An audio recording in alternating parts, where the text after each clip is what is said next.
Welcome back to Lego by the Book. I am Captain Xavier, and today I'm going to be building set 75322 Hoth ATST, and I am super excited that this set even exists, and I will explain why at the end. For now, I'm gonna build it!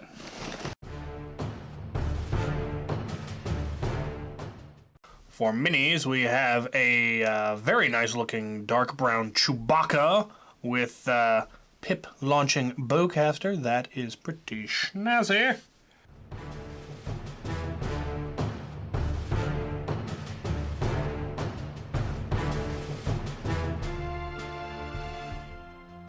And here we have an Imperial probe droid. And I think it is really impressive how much detail they got in something that small. I really dig it. Very, very cool. Now we start the walker.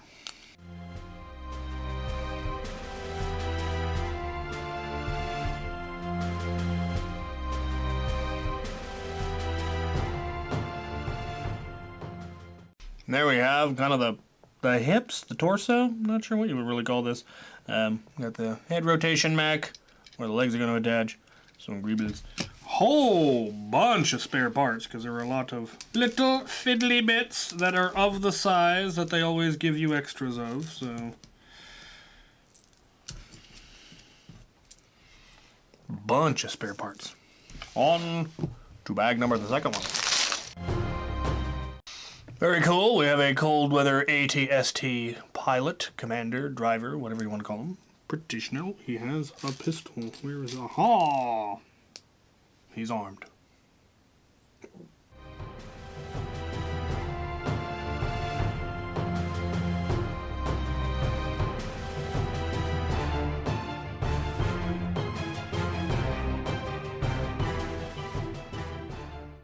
And there we go. The start of the head. Turret rotates smoothly on this one. Previous ones, they clicked. This one is a smooth rotation, and I much prefer the smooth. Yeah, the usual plethora of spare parts, of course. As always. Alright. Bag number three. Third thread. Looks like we're gonna build the legs.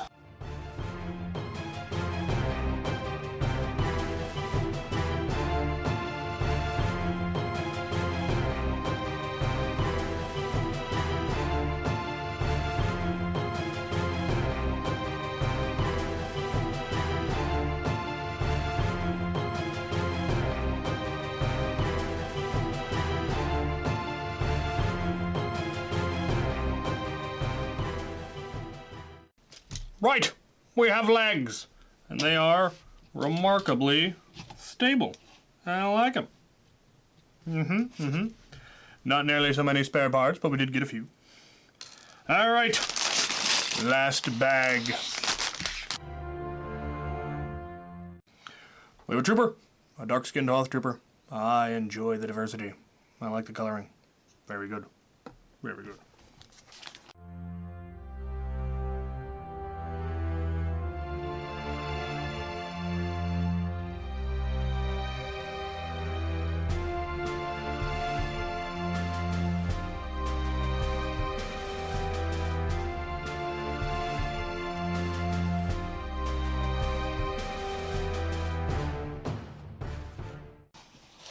And it is done. Spare parts. One spare visor. Laser cannons. I love that they actually bothered to make it shoot and that they were able to. That is pretty groovy. Buttons on the back of the head you push to fire. Just cool. Like the smooth head swivel. That opens up easily to allow you to put the troop in. There is also, the top hatch does in fact open. These swivel as well without falling off. That's nice. I dig it. Alright, let's put our pilot in here. Looks like there is in fact storage space on the top here. I assume here and here are to store his binoculars. Yep, and blaster. That's just neat. Okay, when he's sticking up here, what is he standing on? I don't know. Okay, he's just kind of hanging out there. Yep, okay. There we go. Yep. Or we can put him in his seat. Very nice. Oh, that is lovely. Absolutely lovely. Now for the exposition, for the talking. So the reason I find this particular set so absolutely amazing is that there was AT-STs at the Battle of Hoth. We see them in 2 scenes when Luke is going up on the rope to destroy the one AT-AT. You see one trundle by under the chin of an AT-AT, and then you see one full height in the distance for a couple of frames. And as far as I've ever seen, I've never seen much in the way of any kind of merch or recognition that even happened. I mean, you don't see many of the panned out shots, you don't see any close-ups, you just see the 2 profile shots, you never even see them fire. They were just kind of there, and it always intrigued me. And then, of course, at the Battle of Endor on the Forest Moon, we see a whole bunch of them, and you know, it's like, oh yeah, some of us geeks who were really into Star Wars would have remembered, oh, we saw these on that other movie. But also, us geeks would have noticed that they looked significantly different. The chin guns were longer, the head was smaller and shorter, and the legs were considerably longer. And they actually incorporated all of that into here. The head is distinctly smaller, the chin guns are much longer, the legs don't seem that much longer, but that would be a really easy thing to extend, to just make these just a little bit longer, use a longer beam piece or graft 2 together or whatever. But if you look at the most recent iteration of the Endor one, you can see, yeah, the head is significantly different. It's much taller. It has a taller head, more boxy kind of. The chin guns are much longer on this one. The legs are about the same, and I don't know if that's a stability thing or what. Like I said, I definitely plan to take this upstairs and extend these legs at least a little bit. I want it to be a little bit lankier like it's supposed to be. Here's what the original model looked like.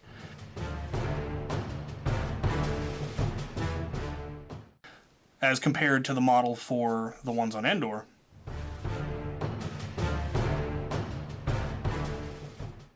Yeah, I think they did a remarkably good job of representing the differences at this scale. I'm really pleased. I definitely like the way they did the legs here better. I think it's a better representation of the way the legs are supposed to look. The torso is a little bit short on this one. It's just one of the beautiful things of how LEGO just keeps getting better and better. And in my opinion, the AT-ST is one of the most improved sets. I actually have the original one. And it's an absolute travesty. It annoys me how bad this set is. I mean, it looks like somebody described a chicken walker after having not seen Star Wars for 20 years to their child and then gave them a box of Lego, and this is what they came up with.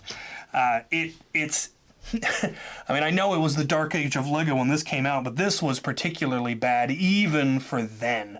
I mean, even the X-Wings and the Y-Wings looked fairly decent. They have improved immensely since then, but the difference between these is just, it's absolutely remarkable. It's hard to believe that this was actually an official set when you see it compared to these. So, yeah!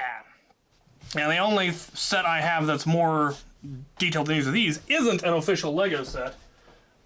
It was designed, it's a mock, it was designed by somebody else. And I'm not even sure I'm going to be able to get it in frame here. There we go. It is much, much more detailed, much more accurate, but it is also incredibly fragile. And it's not even capable of supporting its own weight. It has to have this support because it uses the ball joints, the bionicle ball joints, and they cannot actually support the weight of this build, which is tragic, But yeah, it is much more accurate. I do plan to try to make it a little bit sturdier. I would love to be able to make it strong enough so I could remove this. I will probably have to do something extreme to these joints in order to get them to actually support that weight. But yeah, compared to any of the previous ones, this one was night and day. With these ones, it's not that much of a difference. There are differences, especially in the legs, the way the legs actually attach. But again, to get that additional detail, you sacrifice the actual structural stability. Structural integrity on this one is atrocious, even if it is gorgeous. These ones are incredibly stable. I mean, it actually takes quite a bit to tip them over. And even if it did, they're really solid. The way they did the interior on these is really, really well done, and I may have to take this other one and try to incorporate some of that, because if you look at the head on this one wrong, it falls apart, and yeah, flimsy legs and all of that, but some of the other stuff is definitely much better. But very, very pleased with this. I am very happy with this. It will be coming a part of my my Hoth diorama with my USC AT-AT, just because I am very, very pleased with it. Interesting thing, the eye holes, those don't open up on this one. These ones, they don't really properly close, but they do give, they are open, but that's also accurate to the movies. At Endor, they had them closed. At Hoth, or they had them open. At Hoth, they were closed in the scenes that we see them in, so, you know. And it would have been a lot more difficult, I think, to get them at that scale, maybe. Maybe, I think I saw a picture where someone had actually modified it to have them open, and I might give that a try. I don't know. But really, really pleased with it. I am just as a nerd, as a Star Wars nerd, I appreciate that there are clearly Star Wars nerds doing the Lego sets at Lego, because only a true Lego nerd, Star Wars nerd, I think, would have thought to even make this one, much less make it any different, because they could have just made it the same as this and just, you know, included the different minifigs. But no, they redesigned it to be accurate, and that, I really appreciate that, because I lived through the dark age of Lego, and now that it's over and we're in a new golden age and I have the money to buy these things, it really makes me happy that they're truly worth buying. So there are my thoughts on the new Hoth AT-ST. Thank you for watching.